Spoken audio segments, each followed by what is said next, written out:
$50 or more Digicel top-up online or from a participating store, or send money transfer with ClickX or Digicel International to your family and friends in the Pacific for your chance to win $500 cash so you could be a Santa too this Christmas. Weekly draws happen every Friday up until the week of Christmas, so send a top-up or money transfer for your chance to win $500 cash to be a Santa this Christmas. Terms and conditions apply.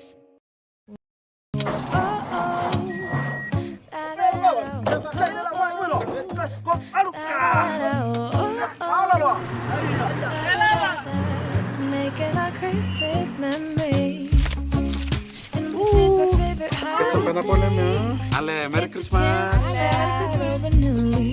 Cause I missed you, so I'm letting go of everything but you. These are the good times with you. Baby, this year it's just gonna be you and me. Hang by the fire and chill. Isn't this how it's supposed to be? Making our Christmas memories. Kung di ko muhati ko ikin, sa singin sudan tayo. O sarang na nang iko bagalib. When we do good, we feel good. This Christmas, anyone can be Santa. Digicel, better together. City sidewalks, busy sidewalks, dressed in holiday style. In the air there's a feeling of Christmas. Children laughing, people passing, meeting smile after smile. And on every street corner you'll hear silver bells.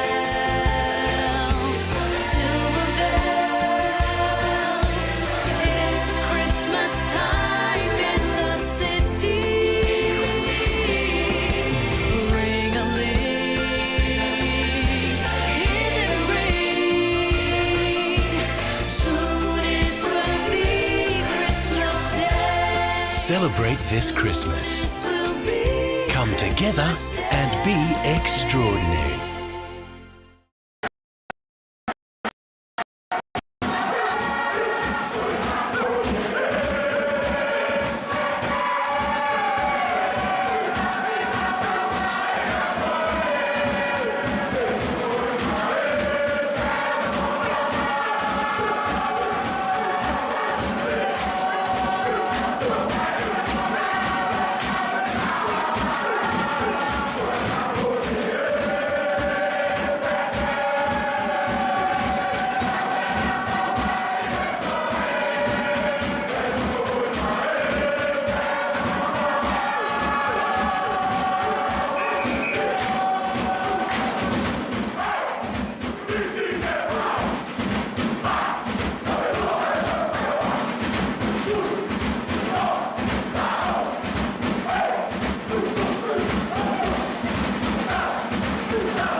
Ia e lawa kona aheo lua takitahi o te tātou proklame. E langona lau te hihia ni, ona kotona lohom tona ngalei ki te ki tāua. E tuku mai ai e ia tēnei aunua mō ki tāua.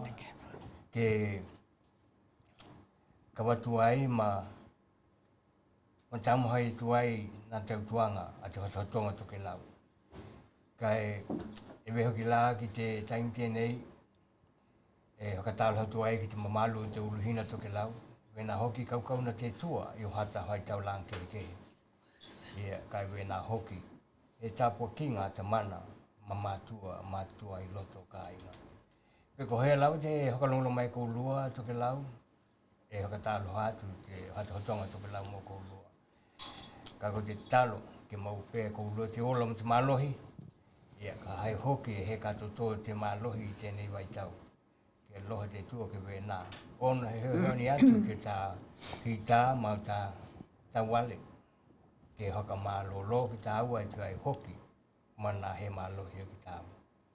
Ia ka taimi tēnei, ka tāmu hai atu nā hai proklami e nei. Koko tito hiki a Paulivia.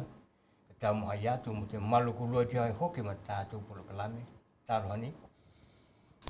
Ia e vena hoki naka malo atu ki te mamalu tātou ka inga malo ni.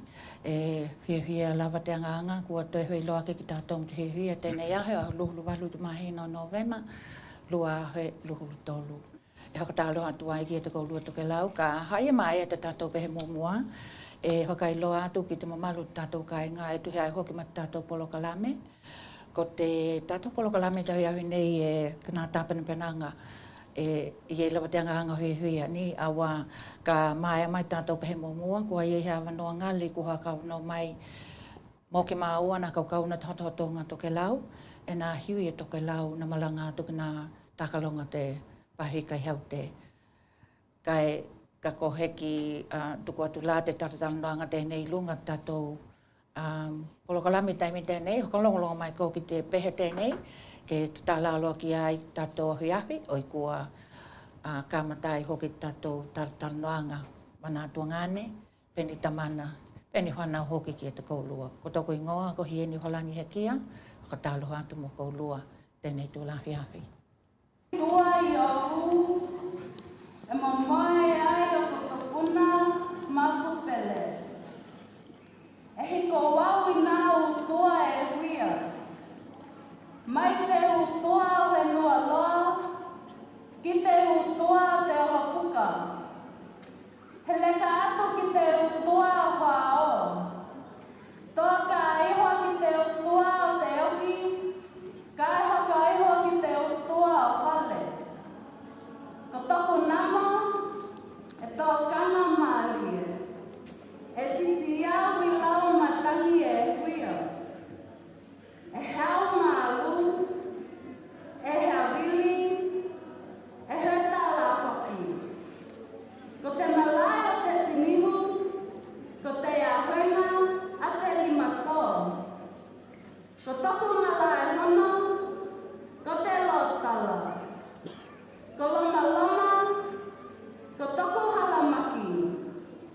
Ko loko mau, e hea kili matangi ai au. Ko matawala, ko toko hale a konga. Ko te haka moi moenga, mo te lumanaki. Ko toko nau, ko te kānapa. Ko muli helu,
Tony Tokelau, ia ono hoki lava ko tātou polokalame, pa ko takahelonga tātou polokalame.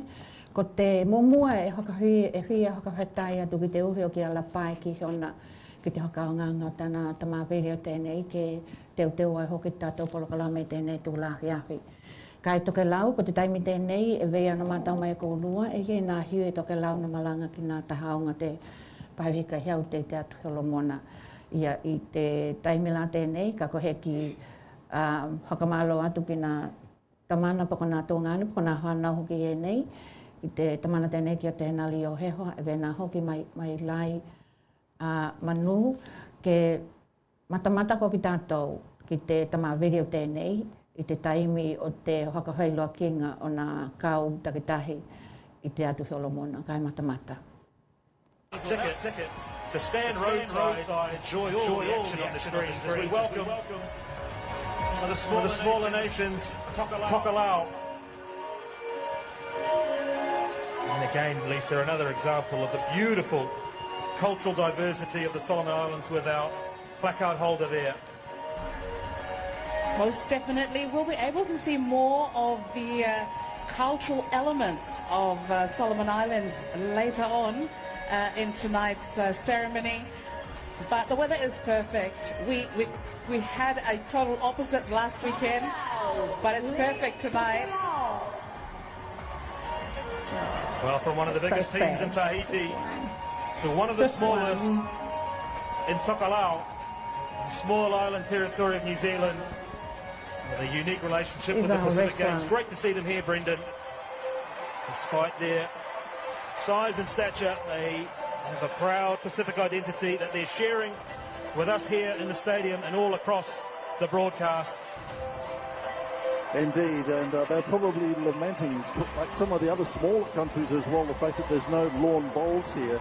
It was in Apia some years ago that they made a significant impact. In fact, they took out 5 medals back then, 3 gold, a silver and a bronze in lawn bowls, finishing 12th out of 22. It was their best ever performance, but a little smaller this time round, Thermos. Yeah, that's right. But welcome nonetheless, Tokelau, to the Pacific Games. And once again, if I know a Solomon Islands crowd like I think I do, I'm sure they will be well received when they reach centre stage here at the magnificent National Stadium. Team Tokelau!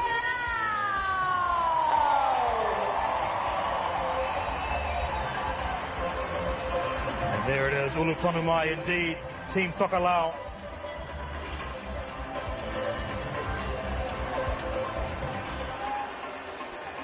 And this is going to go down very, very well.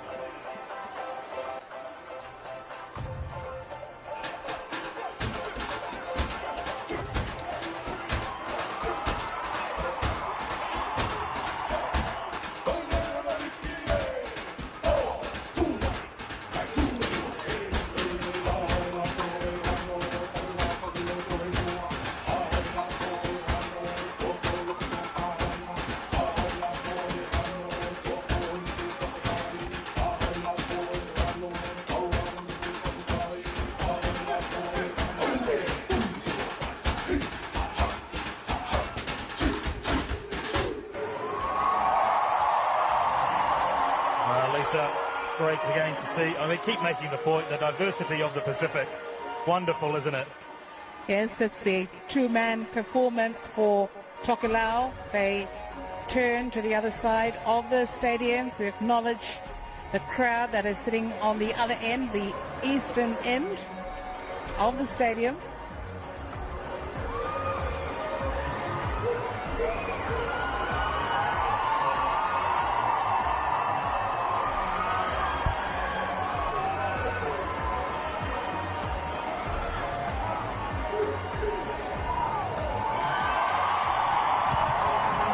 Crowd love it. Pictures coming to you live from Honiara tonight. Opening ceremony of the Pacific Games. Honiara absolutely loving every moment of it. Yeah. Te mamalu ko lua na kalong na mai ki tātou polokalame. Te mga video tēnā na tuku atu. langona uma e tātou te hia, te wahihia. Ona kona tama whanau i nei, e ui lawa te mamao, e ui lawa te whaingatā.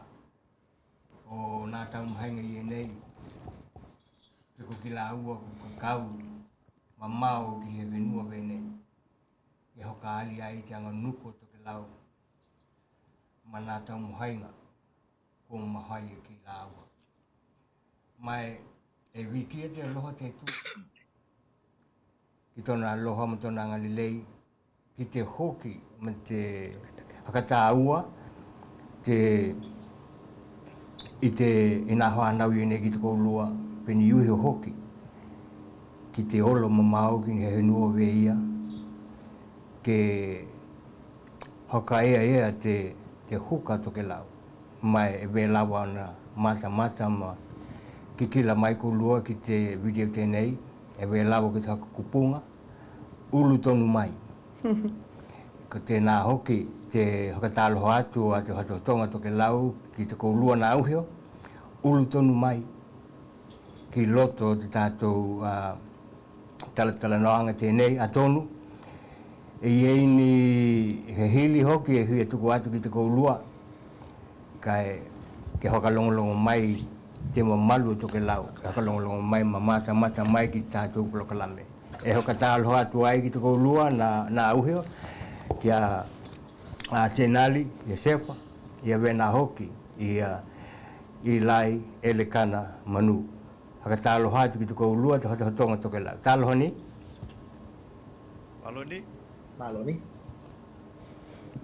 Ia malo te hakamalo atu lava ki te koulua na auheo, ki te loto toa o koulua, ma te tāpena lelei o koulua e tuhe lava e ui lava na puku taime na hai ai na hea ni ninga i nei kai na e taumu hai lava koulua ki haka tau nuku. Ona hoki ni talanoanga kai mahi ai hoki ni tukutupunga i te pori te nei ki nā tā haunga nei te Pasifika a te South Pacific. Ke tuwatu ki toko heo ke ka watu te he hili mua kai tātou talanoa hea ili ni. Maloni, malo ilai, malo Denali. E a mai ko lua now that you're back home? Oi, ia koe ilai? E mo moe katalo hatu te paia maulunga Tokelau. E vikia te tua wa moa tēnei awanoa ngali e tatou mahotai. Kai hakatai hoki mo te awanoa tēnei. Yep, kua pā mai Dunedin, kua una nawhi mo e Brisbane e asiasi e oku mātua, one or two nights. Kai te teimi tēnei kua au kui nei Dunedin. So, Eli, I know this wasn't your first games that you have attended, not only the South Pacific Games, but also the mini games. Can you tell me, can you give us a rundown on when did you start participating and representing Tokelau in these games, please? So the first time I was supposed to represent Tokelau was back in 2013 at the Oceania Wrestling Champs in Guam. Unfortunately, my mama passed away, so I didn't make that trip. So the first official time was 2014 at the Oceania Wrestling Champs in Pango, in American Samoa. Represented Tokelau in freestyle wrestling, Greco-Roman wrestling, and beach wrestling.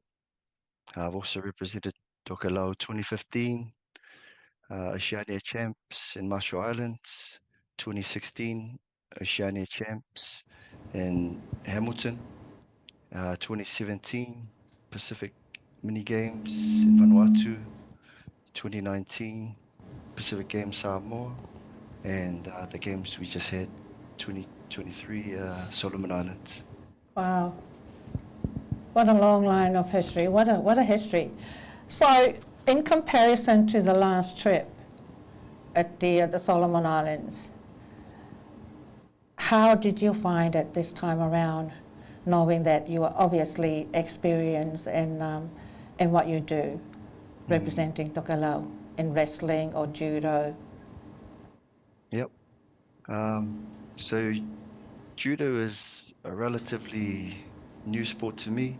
My background is in wrestling, but I've wanted to represent Tokelau at the Pacific Games since 2015.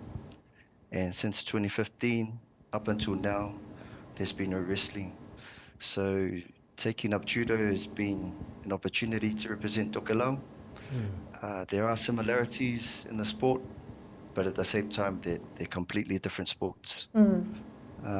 For myself, this time, representing at the games, just Denali and myself, it's a different experience because we didn't have the team we had in Samoa.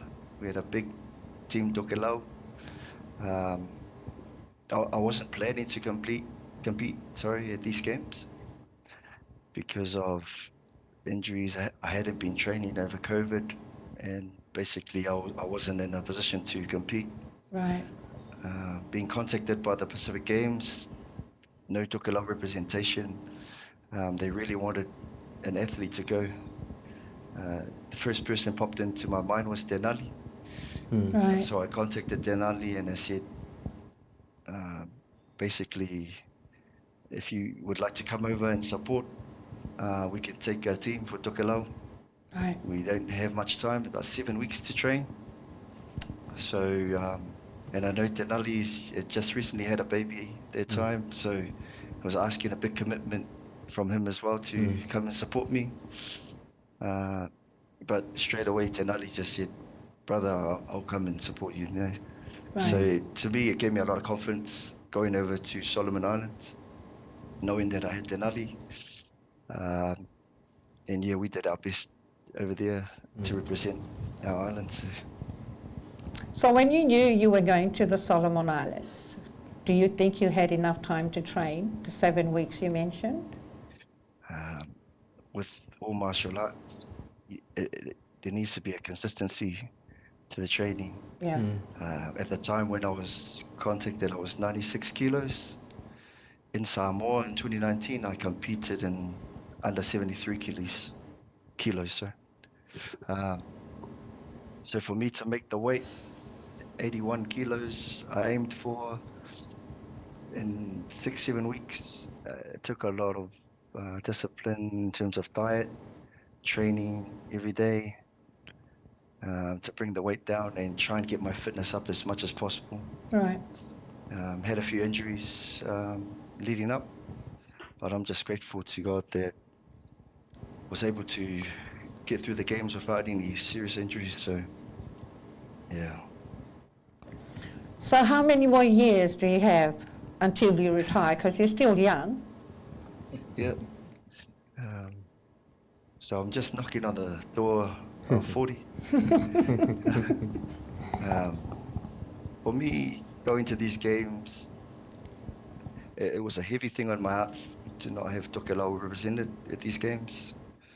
But I thought, if our youth can see someone out there, then maybe they'll be inspired to carry Tokelau's flag to the next games. So in doing that, Denali and I have talked about plans about developing, getting more of our tupulanga involved in the sport, especially this sport. Judo and also wrestling will feature for the first time in the mini games in Palau in 2 years. Okay. So it's a great opportunity for our tupulanga to start training and get involved, and also it's part of our culture as well. Te rangatua. Yeah. So in preparation to games such as Pasifika Games and the mini games, what sort of time do you require to actually train comfortably? So when you participate in the games, you know, we'll wait for you to get the gold, like a few gold medals you've received. Yeah. So back when I was competing in the probably in my 20s, when I had more success, I was training every day. On the days I'd have a rest, it would be maybe a light training, but you need to be dedicated to your sport in terms of not just training, but also what you eat, how much sleep you get. It's all about consistency. Right. If you want to compete at the level of, say, Pacific Games or even beyond that, you really need to put in some dedication. But we have some experience around us to help our younger generation coming through. So really keen to help anyone wanting to put their talents out there for Tokelau. For someone who hasn't taken up the sport, how long does it take for a person to actually train to be good enough to represent Tokelau or any team? It's hard to say. Some people just pick it up naturally. There's probably some of us who have played sports all their life. Okay. And transferring over to say wrestling or judo, there are some transferable skills if you're, say, good at rugby. Now the good thing about judo and wrestling, you compete against your own weight category. Right. So if anyone wants to get into it, I wouldn't let lack of experience hold you back. Anyone can start at any age, but as soon as you get into it, again, consistency and taking care of your body and your mind as well. In preparation for the next mini games, are you and Tenali looking at growing the team at this point? Yep, I might pass that to Nadi to Okay. answer the question. We've made some plans. Okay. Malo Tenali, kamalo Antuni. Kamalo atu na atua. Mai koi hea mo alavani. Ia, ini lava koi hea mo walolongo kini avanoa ke malanga atua i Tokelau. Ko kila ko taun hau ki Brisbane pe hau ki Hatalia. Hea wa te matalo au ko ki na hea mo. Ia te mamalu dato kai ngā Tokelau ko te talanoanga tēnā nei makalongolongo mai ko luki ei ko te whanau pa ko te ataleki pa ko te tamana hoki tēnei ki ai lai Elekana Manoni. Ia ko ia tēnā represent i Tokelau i loto nā takalonga. Ko te tamana tēnei ki a Tenali ko ia nakawea ma manager ko te ai la he tūlanga te tau hoki ke haka malo alo ki atu hotonga Tokelau he ove ko te taimi tēnei tōna lua ni ko he tau ia ki tātou e a mai la ko e vei ana hakatalitali ai koe ki te waka mo te aheo lua te hatohi po te aheo lua te vai heo Ia, ko te aheo lima o te mahina nei sorry, ke he mani? Ia. Malanga koe i Tokelau. Ia. E mahi ke hoi mai hau as the manager ka mole ni, e mahi ke hoi mai hau tamali pōti lava haka tatau ki tau lua hoi ngā malanga ki loto na takalonga te pahika hau te haka mole? Ia, malo ni. Ia, tona lua o taimi tēnei ua awai eo ki nā tahanga te pahika ni. Nā tahanga mua i ki nei hea moa. Na te lua lai hala mani. Ia, o au heki ki matawe ia o nā tahi kau na kui hoi ngohui e ne. Nā tahanga i hea moa na matua i lahi lava te haka he tonu te tau hoinga ke auai ki nā tahao mani. Ia, o ako te peleni rai e o ki mamai lai umai tau wā ni i hea moa. Ka mea ke kua i nā tula hono hoa SPG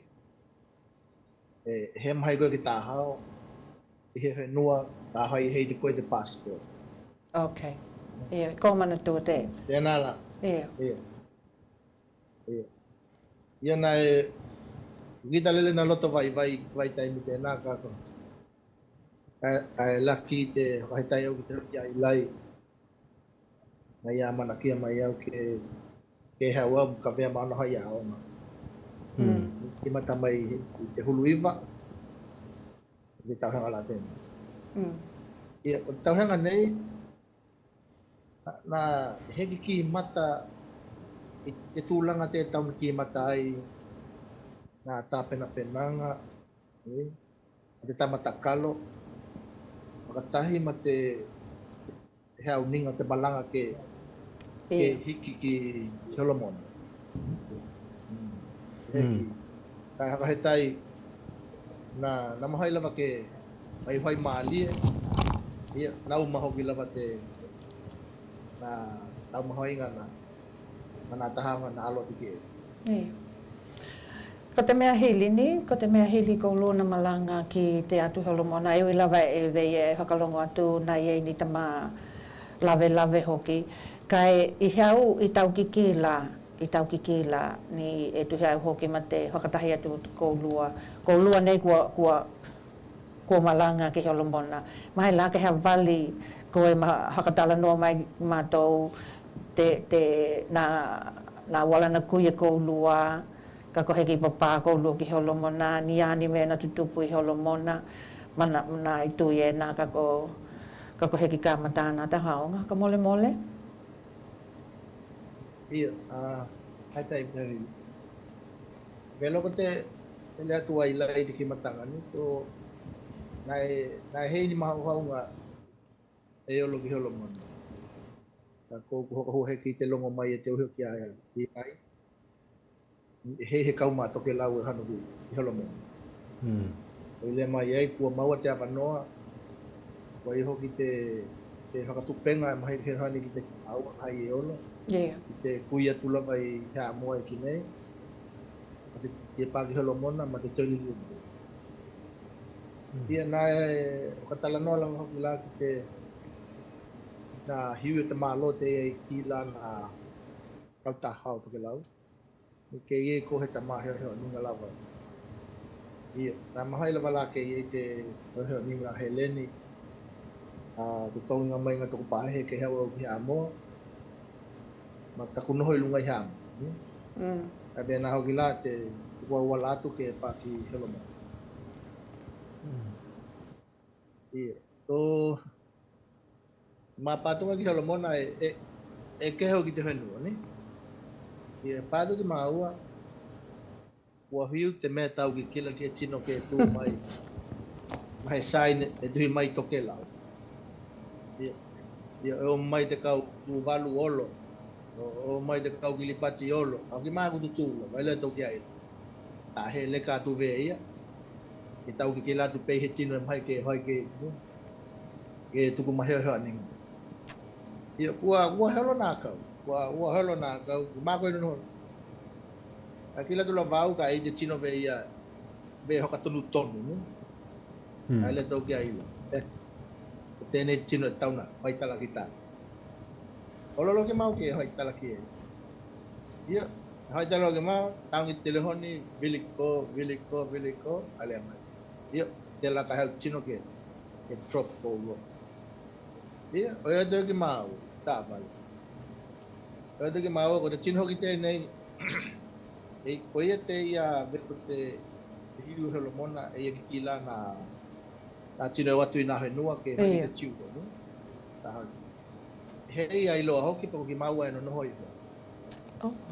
O ea teo ki mau, no, ki te village te nei, o hoi tala, o le mai, e ai. Ia, toi hau, tai village. Ia, toi o, hoi tala, o. A te ruki maua tū mai tahe hine, le mai ko ia te ia ki la te village te nei. Ai le mai ko Tokelau la e ki. Kaya tu ki maua. O te hale tau na noho ki maua, ma toi noho ka tahi mapala. O nā patu ma kua kawe umai palau. Ai he mea ke noho ki maua. Nā i e la te tamaa potu. Tai ngolele te potu. Ko nā potu i e nei e hoi e nā rehab, ni? te kau ta fa ia au tai wa vine le mai te ne ko lo ko ako te vine te ki la te village nei e vela mai e wa ni e he hia ka ve mai la he le e mana i ko lo ka le du ma ma ko e tu hela Melbourne ko mau wa ye ki ma ni ia mau la mai lai na to yo lo ki tahi e tu lai te hotel e ho te na te ka ta fa te Pasifika e ho ki mai ai na IT ni na ticket dia kai ai o do ki makina ku he mai lo ku hana te ya kila ye te bit na lo ma ye pa he o taki te manager o te hotel ki ma ko ke mau he ma o kinala na no hai ki ma we hotel sole haka malulu ai ki ma we na to ki ma wala ku fa hi ko ne to ki ma chila bana tamata ha el no hotel ia tahi te ma poi ki na o ma te na o ki ma ki na ko le ni ta ha la haki e mai ki ma wa o ma o ma ta ke le ga hana tu tahi wa fine hoki bang the official de ni Pasifika avela ma ha hia lam he tala ha no hana tu lama mane mai le go hai lama mate pe ane hai lama be he kita ka tu lagi ha magine ko tena yo ha o do fine hai tala ha kamali mai tulang buaya ko te taki CEO te Pasifika me he ho ki ma ke no i te hotel ne mau ko te village wa mau la to ke no then na hai la ma complain ai na complain te ama te ani awa ha me ta tau ne to ke ma wale to ke ma wa ve kau la pi tongi ki ko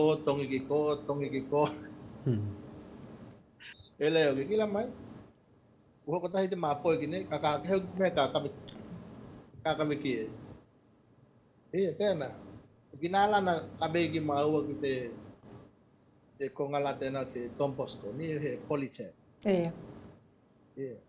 mana te kong mali ho ki pa do ki ma o Kalau pernah luar ni apa apa?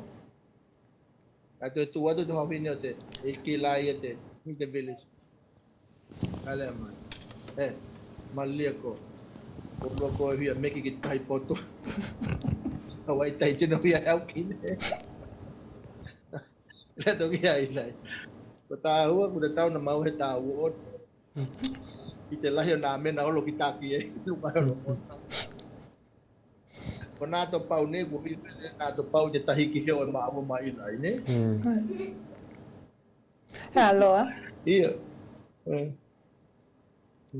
Awak kote me mata waktu nai langon hoki lau te hia ona kona update na tuku mai hoki ni e koe being the manager o te whanau pa ko te ataliki tēnei kia ilai. Mana ia hoki te matamata atu me te hakalongolongo atu ki nā tala kehe nai, ki nā mea nai tutupu i ahata ki tahi. Ki nā tāpena penanga la kou lua i holo mona ni. E tuhi ai hoki ma te opening, ba ko te ahe mua nā tākau. Hai maki au li pōtia wai, hewe mo koutou ki te ai, pa kua kou lua i loa i te toka lahi o nā kau, kehe ma toka lahi o nā tino i loto o nā kau. Hea tūlanga nā oko mai ki au lua mahau hau, taimi tēnā. Iya, time teba, yang ahli. Aku heki retawi ke mau mai lai, ko ino hoi Tokelau. Ko ye yo kuma hau ni. Ko ilai teu e au. Ina kia hau kanga nuku hau Tokelau. Iya, na hakini la ya na. Tena na ye to na malo. Ka hewa te kau hi palu. Tai yuli hoi tamana dena ya tuhal tabite iya na iho kila mata na hoi na hoi ye au hoi hiva ta hoi Kami ke pameu kita malai bakalele. Ele mai te vangai I faleolo e to tongi te a te ho ni kai he lo lo ki te tau ele e ho ka hile ia pe e to tongi ho ki la ia mai nendi ki honiara kai le mai ho ki e to tongi ho oi vile ia ki a I lai ni ki te tulanga la te ko e te ho kai le mai ia tukula te ho Tena la he ki pai ia ho kamale kamale au ki te hoe ko ia ku he pa ki te he ho ka hiu I te taio o holo mona Kaya ana tahanga ki nei la mai am kaya ana tahanga ko lua tahanga mo mua ai lai ma te haka helonga wana tahanga mai ke hai mai ha te mali po te tu hai hoki ma te malanga do ko lua ki holo mona ka mole mole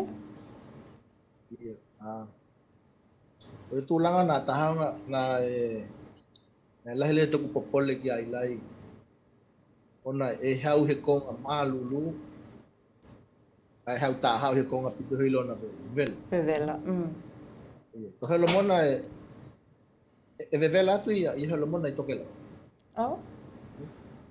o yo tilo na me na na pole e ko ilo ko holo I lai e lava le tan tapen ko te nala te mena haka atua ki ko te tau holo mona e matua I vela la kai ia te e mana ile le na mana na tau mahai ngai ai lai ia velo ko te letu ai lai ko te taimi o te tapena penanga heki lava ni ia kai mai ho gila te mamaho o ia te drop mai le lunga te va huru ia anai ho ki te valu tahi ia gila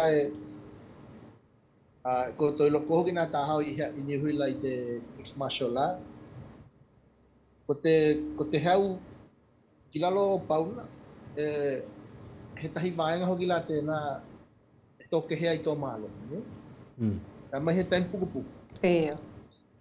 ka nei ke he time lo te na ta pena ke ai lai ko chino I lai e pa lo hile ka ko te puku te time nai ko ilo e popole au ke awai a ton he ni mai ni switch a tulo ba be ia oi adapt ki te me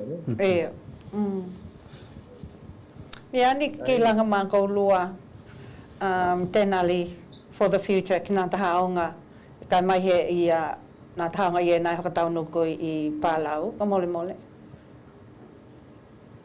mau mai lai na talang noa ki he peleni mane te ma peleni te kila mawalunga ke toka lahi ni tamaha nau Tokelau ke tahao I te wrestling ma te judo ni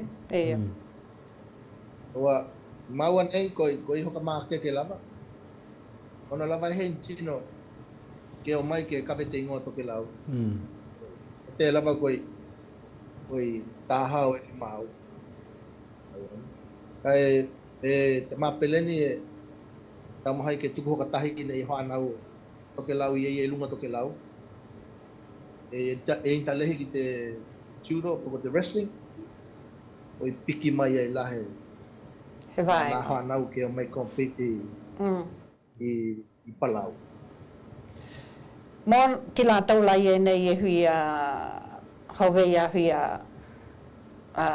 kakau ina kau iena ni au heo ninga mo ki lātou e tu hea hoki mana talatala noanga ki tātou ni awai tātou mautinoa ko te commitment ki nā tahaonga vēnei ka hai e hui a represent e ko he whenua it's huge nia au heo ninga pendi tala hoki te ia ke hoka make ke atua ki a tātou whanau not just wrestling and judo ka e vena hoki nā tahi tahaonga ka mole mole malum dama hili ko heo he tahaonga ko tau na tuku katoa toke I tō loto ko angangam tō mahau he vea ke hoki e moe lava koe tūkilunga hau tāhoa. Ia. Mana ko mia te commitments o koe, dedication o koe. Tuku kātoa ki te kiaukolini. Koe loa e lahi lele na tokalahi na tapaiti whanau Tokelau i New Zealand maha tālia. Pena haki kine i hea moa. E talenia. E mana ko mia lele he koutoke mai ko tōna heki kila wai koilo ko te lahinga na hakohi tauli nei ko nā me tau tupu. Kai ko Tokelau e koilo ko Tokelau e heo ani lahi lele ki nā tamahonau Tokelau kai mahi lava te ka venga o te ingoa Tokelau mo te huka Tokelau. Ki nā tahanga i e nei e mai. Nia wala la te tatauna kuia ki lātou nā whanau a Tokelau ka hai kua langona ki lātou e huia olo i te tākalonga tēnei i Pālau.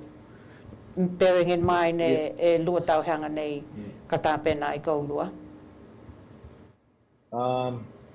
Koe loa e mana ia ke kuato ki takuhu ki ailai, ke tali e ilai wa. Ko te whainga nā mea tau kuinga ki nā tāhaonga alo e hea no takuhu tēnei. Ko ia te lahi lava ngahua ma te whakailoa ki nā whalatutonga nā tāhaonga. Ia. Ke mahi te tabatua. Kai lei ailai tēnā ke heo ani mai. Ia, ona hoki lava ko tātou taimi. E hau toi kupu, ka kohe ki toi aho ki maua ki i lai hoka mole mole tēnā li? Iyo, mo lava haka toi haka he tai atu ka inga nā uo ni ki hea poche koutou nā hoi me ki kaua i holomona. Nā talo heanga, nā kupu hoka mālohi lohi, haka he tai. He tai ki maua nā iku nā tahaonga, hei he tino mā aua nalawea. Ni ka haka he tai lahi lele, koutou tāpua. Ia. Hoka he tai hoki tēnā li te hiki whenua ni, hoka he tai lahi lele e koiloa, it hasn't been easy. Kai ki nā mea nana tupu i holomona, i te au, they are blessings in disguise. Ni, e veki nā tākalonga i e nei, ma te lua tauhanga tēnei, ka taumahe tu koulua ki ei. Ke maua pēa te ola ma te mālohi, ke tuku atu ki toku heoa, pe i hana alohaanga hoki te ia hakatamana, haka uhio, ni, mō koe? Ia. E haro te uio, tēnā liku e matea lele te koulua nau ki tupulanga Tokelau ke pāke tūlanga e weke hea huia, māta huia mai iai ki lātou te ao ngā o te commitment, ne? Ki nā any sport in general. Mai e langona hoki ki te nau o koulua ke heo ki tamahoana o Tokelau, ke pala ki nā tāhaonga i e nei, mai atonu he mea hai ngohi. Wai lahi lele te nā heo aninga e hia hai e koulua, kai atonu e hoki lawa nā manakomia, nā mea manakomia koulua ke kātoto ai te hainga o nā peleni mana facilities e ia e te tau ke olo hoka tahi ke i nā tamaiti, ka hai i tamaiti hia tuku mai o lātou taimi ke lātou i loa nā te tāpena pinanga. Ia, te ao ngā o nā taumuhainga i e nei. Kai, haloa, e we lawa ko te ki lātou ki te koulua hai malanga atu ki holomona e langona lawa ti hi atonu hoki we nā hoki te mamalu Tokelau nā hakalongolong mamata ki au hakahalaunga nā e tuku mai e tu ai hoki ma te koulua atu we ia tonu nā hakamaliengia hoki e koulua te koulua atu ma te mata atu o Tokelau i whaho o Tokelau kai we nā hoki i e Tokelau na motu e tolu. Kai mo te taimi tēnei te uho, keep on keeping on, weka te kupu, talohia ke hoki atu lawa te ola mata malohi ki te kou lua a wā. Nā tau tuanga i e nā, ma nā tau muhainga kou lua mō Tokelau ke lātou hea hia mai. Te nā mei e nei e tau iwi kou lua ki e hei ni mea e hoainga o hie. Kai manako mia hoki te hepoti lahi lele a Tokelau. Ke nā mei e nei e tau muhai kou lua ki e a wā he mō te tau heanga nei, poko te lu tau heanga ka he hoko mai. E hano pēr lawa nā tau muhainga i e nei a wā. Ko Tokelau i lawa he te mahenua. Kai te tau i lawa ki hea pōti mālohi. Hea pōti mālohi ko te mea tēnā ko hea pōti mālohi o tote henua e langona e hoki te loto tele ma te hāhia ke hai pēr nā tau muhainga i e nei. Ne? Kai mō taimi tēnei, noho wēnā, kai ke hai haka hili ki a Ilai, oi kua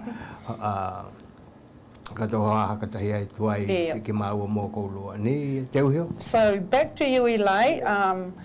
We were just talking about how are you going to invite or get our young boys or young men to participate in the sport that you guys, when we mention the mini games, that's in 2 years. What's the program there? What's the plan there? Okay. So the plan is for myself to travel over to Tokelau next year, hold a training camp together with Tenali, and maybe a little tournament just to get some interest in whoever might want to represent Tokelau. For us here in New Zealand, I'm looking at the Easter tournament to hold a hangatua workshop or mini fun tournament. And the same thing, whoever wants to give it a go, from there it might spark a bit of interest. For anyone who wants to take it seriously, then depending on where they stay, I can put them in touch with the local wrestling club, or the local judo club as well. Right. How young do they need to be? To compete at Palau, I think it's from 16 upwards. They're going to have a juniors category, but also you've got the seniors, 21 over. For a participant, what do they need? What do they need in terms of attitude and all that? In terms of attitude, you need to be dedicated to whatever sport, whether it be wrestling, judo, or any other sport that you're going to commit to. In terms of the games in Palau, or sports available, we have archery, athletics, baseball, judo, swimming, table tennis, triathlon, va'a, volleyball, so there's beach or indoor volleyball, weightlifting and wrestling. So out of those sports, I'm sure we have some Tokelau out there who are talents, skills in these sports. If they want to start training, games are 2 years away. And beyond that as well, we have the Pacific Games in Tahiti. So in 4 years' time? In 4 years' time. So I'm guessing there's going to be the introduction back of rugby, rugby league, netball, rugby sevens, lawn bowls, and all the other sports that were in Samoa.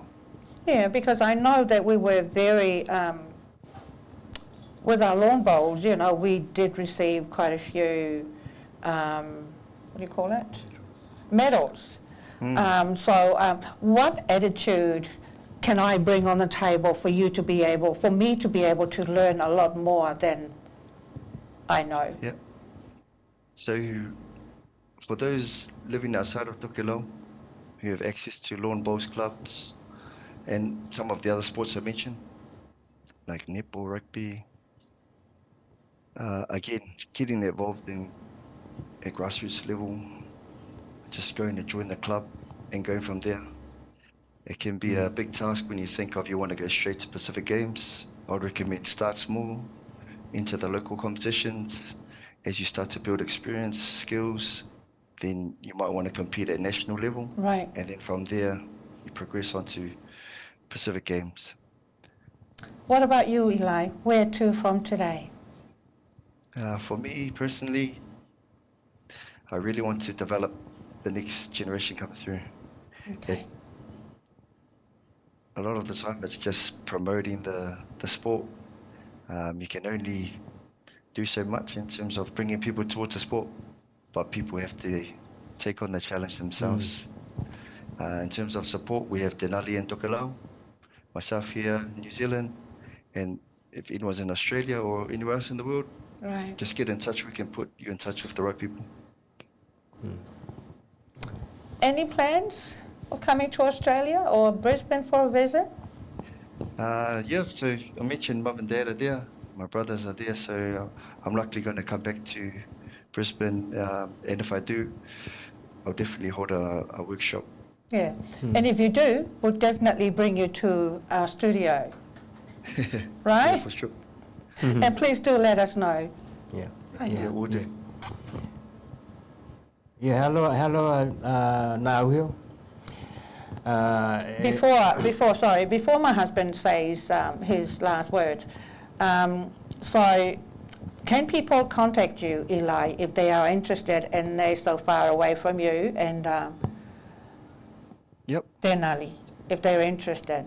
So if anyone's interested, please contact either myself or Denali on Facebook, Denali Josefa or Eli Elakana Manu on Facebook.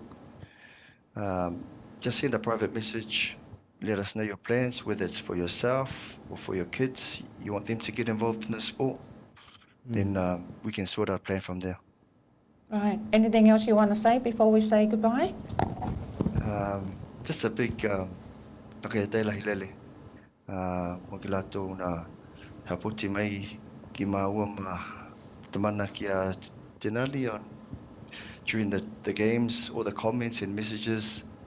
We read them all and we get great encouragement from them. I want to send a big okay, te lahi lele to all the people who supported us from the last games to get us there. Even though we were funded to go this game, we never forget people who've helped us with fundraising in the past. Yourselves giving us a platform to let people know what we're doing. And yeah, just want to send love to my family out there as well. Also send a big love to the Farimo family as well, the passing of Eggie. So just big love on behalf of judo, wrestling family.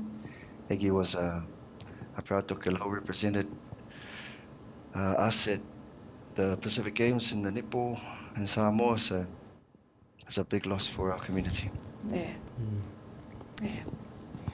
Yeah, with that, Eli, he tai lahi lele ki te koulua na uhio, e tuhi ai hoki, ma te tuku atu o koulua i loa, ma la taumuhainga koulua e wena i ai koulua i Helomona, ko te mehili i wena tākua, na haunga le mu koulua, ia, te nākua toi pātuku ki Dunedin, ia wena hoki te nali e hakatalitali ki te pao ke te hano ai ki Tokelau i te haulima, e kai talohia, tātou talohia uma, ni,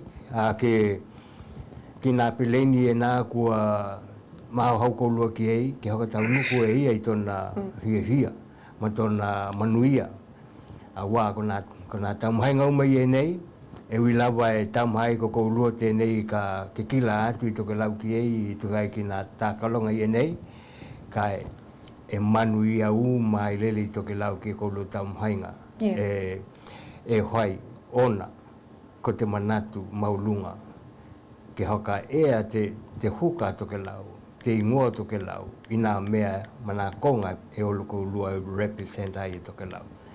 So for that, ka watu lau te nganga ke tai ki te koulua na auhio, ke mau pe koulua te ola te malohi, wena hoki nā kāinga, ia, wena hoki ki te taliwa atu koe tēnali ki Tokelau, wena na mua muli, te puipuinga o ko te wola, ke tau nuku, ki nā hunua, ko nā kāinga, e hakatari mai.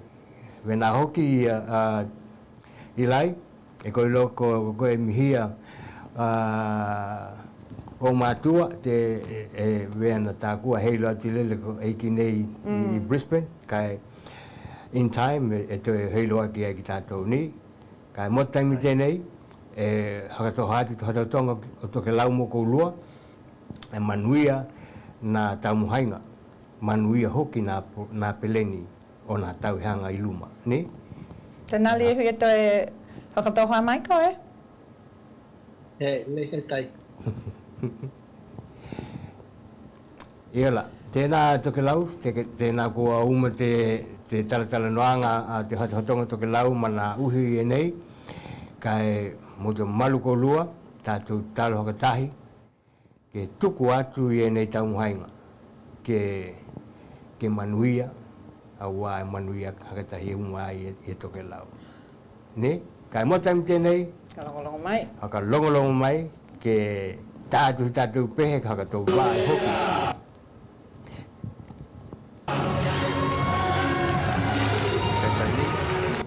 Yeah, alo. Nā, te pere ai.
Making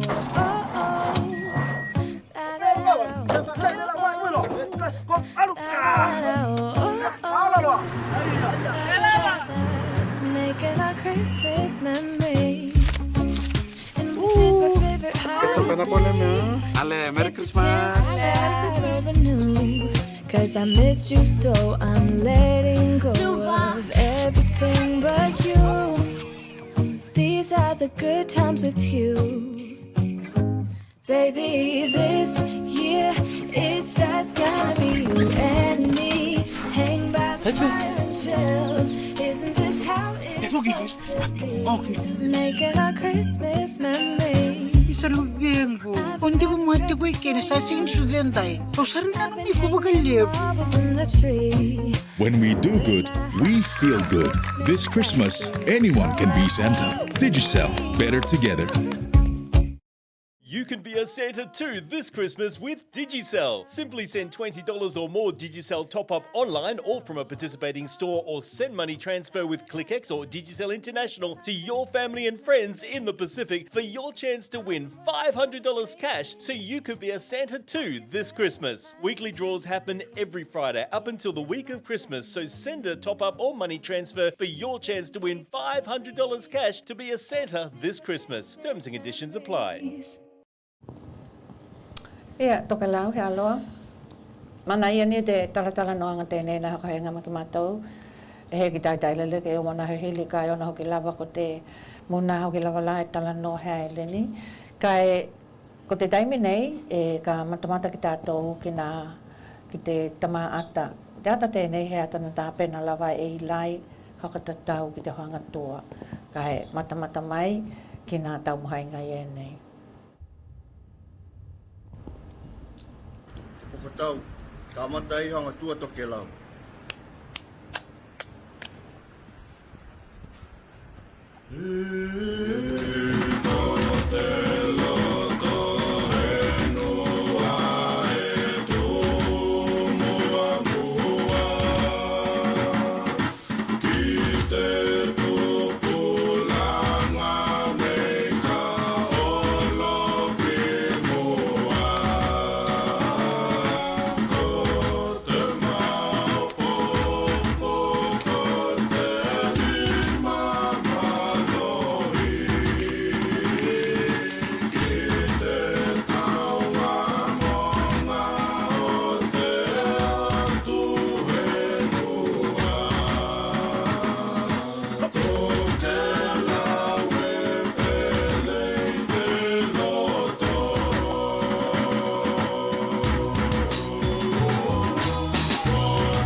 se tēnā Tokelau, ia tonu kua matamata ko nā mei nei e tuku atu ka ke hoka te hoka manatu atu ai hoki ki te ki tātou ni. Kai mai he ie nei ki nā peleni ie nei e hoka tatau ki nā tākalonga i te lūtau hanga ko i luma nei. E wea no tā pēna tuki e ki lawa ie nei ai lai ele kana manu ia kai mai he te manager tēnei kia tēnā li o hewa. Ia Tokelau, kai ke hano pēa ni tātou polokalame ko te tama video ka heo ko mai he video ni tāpena penanga o nā lau ke la langa ai he mea aloha hoka pitoa mo te Vatikano e ka waitai mi tēnei mumu ka haka he tailahi atu ai ki te uhio kia li tia mai awa peko te mana hoki e tuhi ai hoki ma te hakatanganga kua tuku mai ki haka o ngā te video tēnei. Ia te au e mana i e te ki landu ki au tātou mātua, ki nā tāpena penanga ki lātou, ki nā lau peni ālawa, ni? Aua e ko i loa, ko heki mātau e au te hainga o nā, ni? O nā ngaluenga i e nei, kai mata mai ko ki te ata tēnei, kai ke hea huia mai ai hoki e ki tātou, nā tau mohainga i e nei, e he ngata ki nā ngaluenga ngali a te mana pakoliti e mai awa, ia kai wena hoki ki tātou i lunga i whenua. E tu hea hoki mana ngaluenga wenei, kai matamata mai.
Making the right choice for our future, for our children too.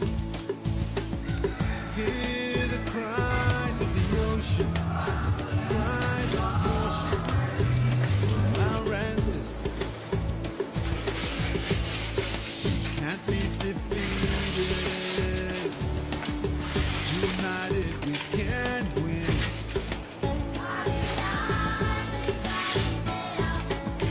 This is my ocean, this is my future, my choice. This ocean is my home. This is our ocean, this is our future, our choice. Pacific is my home. Our ancestors, no official gone. We fail to protect our home and all our future children to come. The hope lies in us. This is my ocean, this is my future, my choice. This ocean is my home. This is our ocean, this is our future, our choice. Pacific is my home. We fail to protect our home and all our future children to come. Hope lies in us.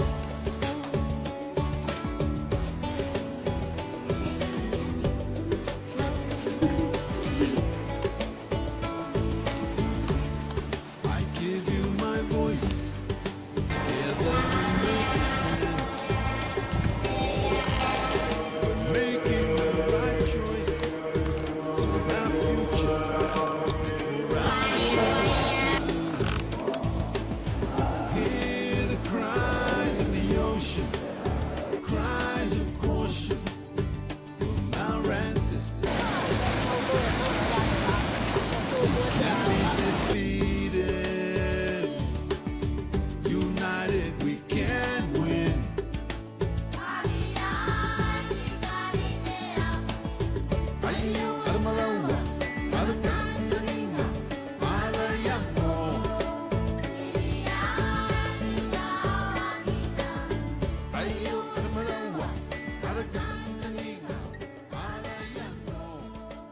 Have a song after this.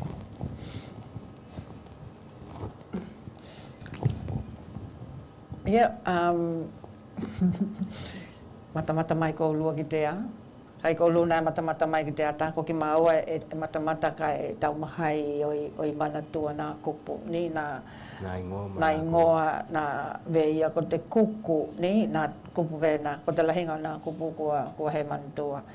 E a tonu ko te ia tuku hai na tawene i ka e ke toha ka manatu mai ki te ki tātou. Ke manatua ko na kupu ia ni ke hau na lau na henu ni ia kai ia ko te lahinga o nā kupu kua tau he manatua o na hoki lawa e he hoka o ngā ia hata ki tahi ni ki nei Tokelau ko te mea e maali e ai ko ki mau haka tau aki kila ko hea na ingoa na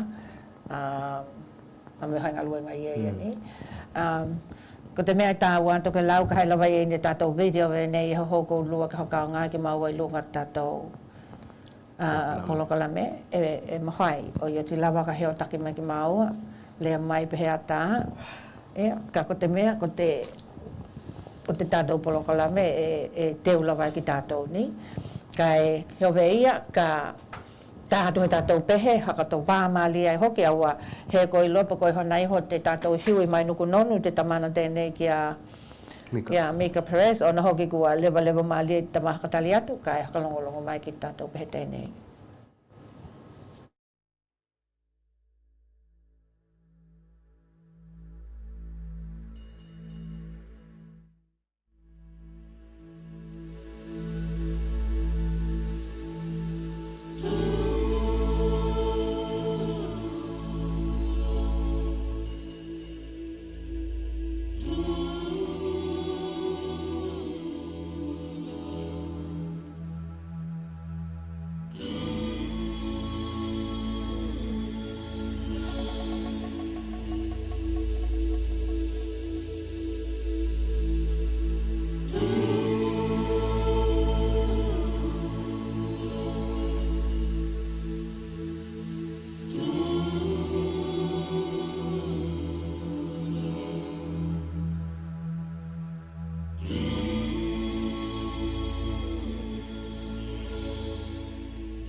Ia, malo lava te tātou kāinga. Ia, e hono pia lava tātou polokalame kua mana i te matamata, he olo hoki nā matakupu koi te toe. Kai mumua, ko heki tātua nā video i nei e hia ka wātu he whakahetai lahi. Ko te whakahetai lahi hoki tēnei he ngata ki te uhi o tēnei ki litia pe ko te mana hoki.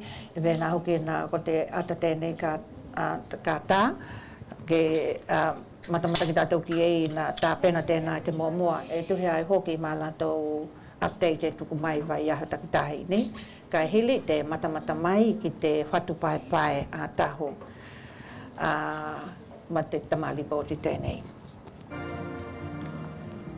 66990.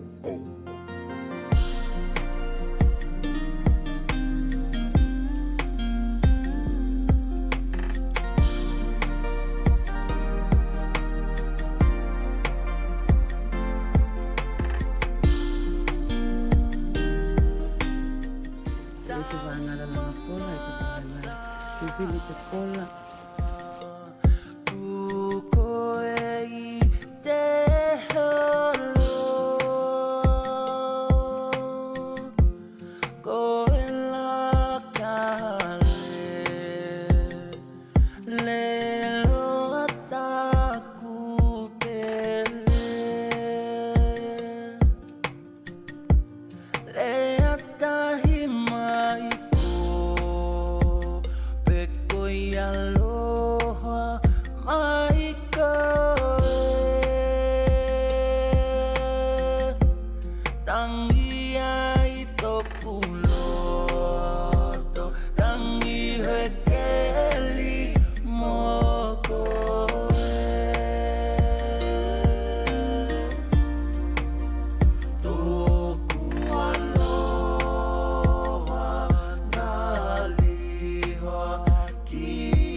He, tamaha video lava tēnā ni, kai e kikila tuko ke lau mtu huia ma te hāhuia. Ka wea ki taimi tēnei ka haka he tai aloa ki atu ai ki te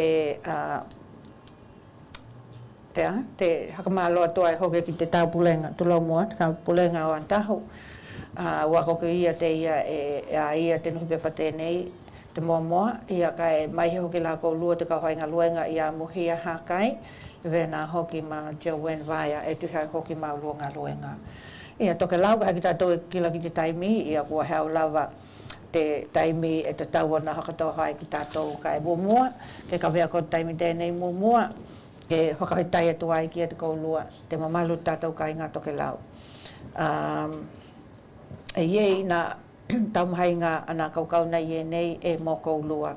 E ie hoki nā taimi e hahi ai ki maua, e ie hoki nā taimi e he maua e hoki te ola malolo. Ka e langona lawa te hiuhia i jahi ahi nei, kua hakatahi mai koulua, matamatanga tātou polokalame, mō te tātou polokalame.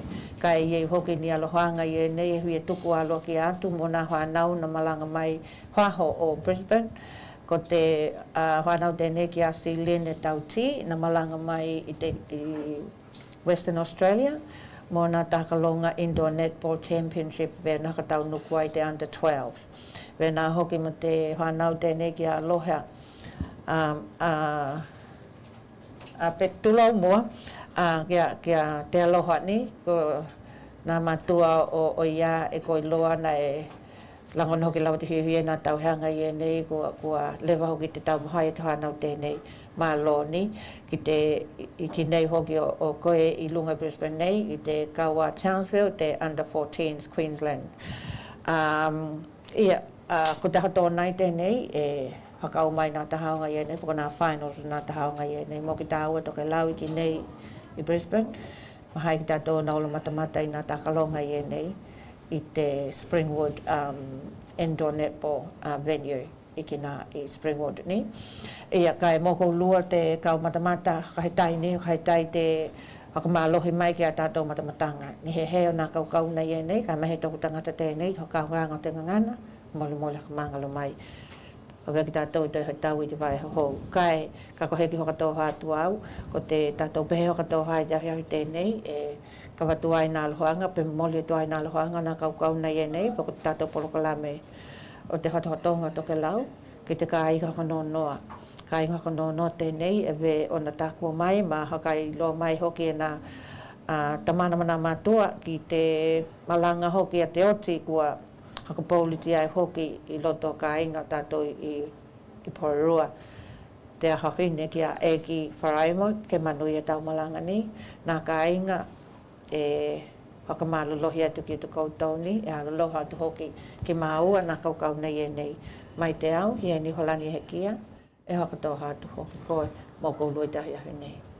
Ia, kai wena hoki o nā, ka watu hoki e nganga hoki he tai tuku tangata nei tu ai hoki mō kou lua nā lawa atu ki nā toi hau ninga, puta ka moenga hoki o he tuhohine ki a tuli e tuale, tuku tuhohine tēnā nā ngalo mai i lunga i Palmerston no.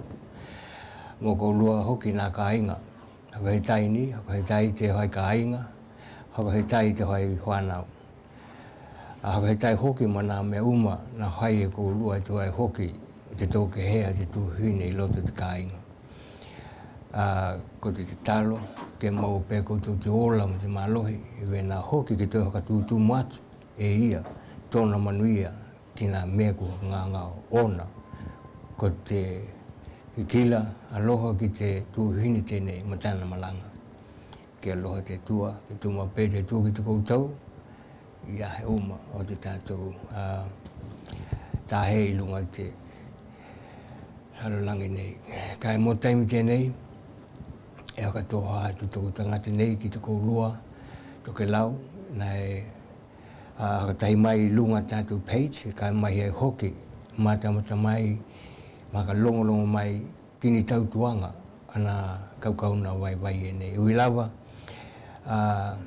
e vai tautua ana haipolokalami e nei, kai he mahai ke tuku te hia tau mahai pēr, ke hokalelei a Chile, te tātou polokalame wea na manako mia, ke koulua e hokalongolongo, ma mata mai ke tātou polokalame. Kai mo taimi tēnei, ke hoka hata hoki taka he tai ki te mā producer, ki a toa late, e tu hai hoki, ma tona tuku mai tona taimi ke heo ni mai hoki ki te tātou polokalame i wai a takitai. Kai mo taimi tēnei Tokelau, ni a lawa ni tā penanga mō te ulu atu ki tātou skili mahi matau hanga hō, tātou te talo ka tahi, ke mau pē te ola ma te mālohi, ke uli atu hoki ki tā ua, ki te akili mai tau hanga manuia. Koko tito he kia Polivia, nai tau mohai atu mo te malu ko lua tu ai hoki mana tau tuanga a te whatotonga Tokelau. E wala atu te Pasifika TV mo te leitio, mo taimi tēnei, God bless, and see you next week. Bye for now.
Making our Christmas memories. And this is my favorite holiday. Ale, Merry Christmas. Cause I missed you so I'm letting go of everything but you. These are the good times with you. Baby, this year it's just gonna be you and me. Hang by the fire and chill. Isn't this how it's supposed to be? Making our Christmas memories. Salubeng po. Kung di mo mati ko ikin sa sing suzenday. O sarina nung iko bagalib. When we do good, we feel good. This Christmas, anyone can be Santa. Digicel, better together.